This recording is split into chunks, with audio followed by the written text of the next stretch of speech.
लखीमपुर खीरी में हुई हिंसा के बाद पूरे देश की राजनीति गर्मा गई है। दिल्ली के उप मुख्यमंत्री मनीष सिसोदिया हमारे साथ है। सर, हिंसा हुई, करीब 8 लोगों की जान जा चुकी है। पूरी घटना को आप कैसे देखते हैं?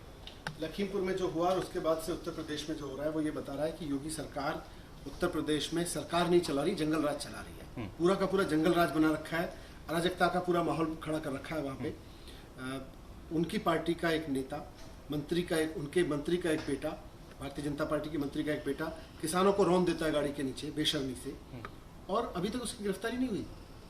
अभी तक भारतीय जनता पार्टी जो बड़ी बड़ी बात करती है, अभी तक ऐसे आदमी को जिसके बेटे ने कार से कुचल दिया किसानों को, उसको अभी मंत्रिमंडल में मोदी जी के बगल में बिठा रखा है। क्यों बिठा रखा है? इसका मतलब आप किसानों के प्रति इंसेंसिटिव है। इसका मतलब आप चाह रहे हैं कि जंगल राज चले उत्तर प्रदेश में। अगर आप इसको सॉल्व करना चाहते हैं तो तुरंत उसको गिरफ्तार करके जेल में डालिए।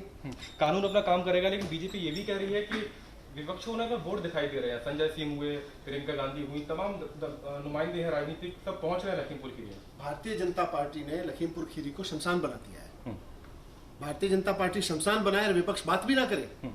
विपक्ष की जिम्मेदारी है। जब भारतीय जनता पार्टी लखीमपुर खीरी को उत्तर प्रदेश को शमशान बनाने पर तुली हो तो ये विपक्ष की जिम्मेदारी है कि जाके लड़े उनसे, और सही कर रहे हैं विपक्ष के नेता। जब भी ऐसी कोई बड़ी घटना होती है तो अपोजिशन की पार्टियां, उनके नेता वहां पहुंचते हैं। एक नया चलन शुरू हुआ है कि नेताओं को ऐसी घटनाओं के पास ना जाने दिया जाए, लॉ एंड ऑर्डर का हवाला दिया जाता है। ये बहुत इंसेंसिटिव है, पूरी इमरजेंसी लगा रखी है। जिस नेता के बेटे को जेल में होना चाहिए वो तो खुला घूम रहा है, और जो लोग उसके परिवार से संवेदना व्यक्त करने जाना चाहते हैं, जिसके लोग मारे गए, जो सरकार की व्यवस्था पे सवाल उठा रहे हैं, उनको जेल में डाल रही है सरकार, उनको गिरफ्तार कर रही है। तो इससे ज्यादा इमरजेंसी क्या होगी? आपातकाल लगा दिया है। एक बात ये भी सामने आ रही है, कल तक ये कहा जा रहा था कि मंत्री का बेटा गाड़ी में नहीं था, और अब राकेश टिकैत बयान दे रहे हैं, कह रहे हैं कि पुलिस ने ये मान लिया है कि बेटा ही गाड़ी चला रहा था। 24 घंटे के भीतर पूरी कहानी बदल गई है। कहानी बदलनी भी चाहिए। बड़े से बड़ा कोई भी हो, उसका बाप कोई भी हो, अगर किसानों को गाड़ी से कुचलता है तो उसकी जगह जेल में होनी चाहिए। और सरकार जितनी जल्दी इस बात को समझ ले उतना अच्छा है, वरना इस देश के किसान ने बहुत कुछ सहा है और बहुत कुछ किया भी है। प्रशासन और किसानों के बीच सहमति बन गई है, 45 लाख रुपए का मुआवजा दिया जाएगा, नौकरी दी जाएगी। इसको कैसे देखते हैं? नहीं, अगर देखो उनके परिवार ने तो खोया है, वो उनको जो भी सहायता सरकार की ओर से मिल सके वो मिलनी चाहिए। जितने लोग उनके प्रति संवेदना रखें, जो उनके कंधे पे हाथ रखें, ये कहें कि हम आपके साथ हैं, वो भी अच्छा है। लेकिन देश में मैसेज क्या है? देश में मैसेज ये है कि अगर मंत्री का बेटा, भारतीय जनता पार्टी के केंद्रीय मंत्री का बेटा किसानों को कार से कुचलेगा तो वो खुला घूमता रहेगा, उसको भी अरेस्ट नहीं किया गया।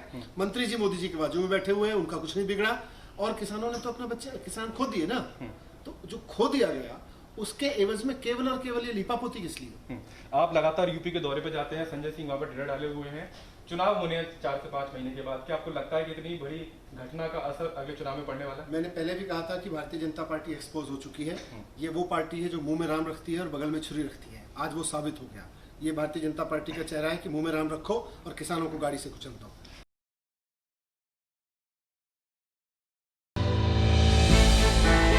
हमने की गलती फिर एक बार, कोरोना ने किया दोबारा प्रहार। मास्क, 2 गज दूरी, करें अपनी सुरक्षा पूरी। कोरोना टीका हम सबको लगाना है, मिलकर साथ समझदारी से कोरोना को हराना है। उत्तर प्रदेश का हाल, 5 साल कितने कमाल। यूपी किस पर राजी? क्या अखिलेश पलटेंगे बाजी? किसान का चेहरा क्या सिर्फ चुनावी मोहरा? ब्राह्मण शंख बजाएगा, किसको कुर्सी दिलाएगा? ओवैसी का प्लान, किसकी तरफ मुसलमान? साल 2022 के चुनाव का सबसे बड़ा मंच देखिए TV9 भारतवर्ष सत्ता सम्मेलन उत्तर प्रदेश 4 अक्टूबर सुबह 8 बजे से लगातार सिर्फ TV9 भारतवर्ष पर।